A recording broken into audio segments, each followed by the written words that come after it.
ganito lang, brand new yan.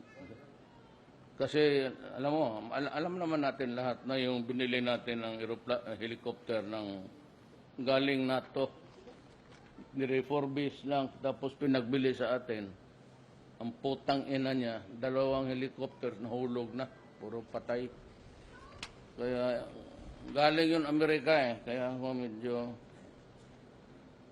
pero, barkada man ni Delphin, kaya matagal man ito sa CIA, Amerika.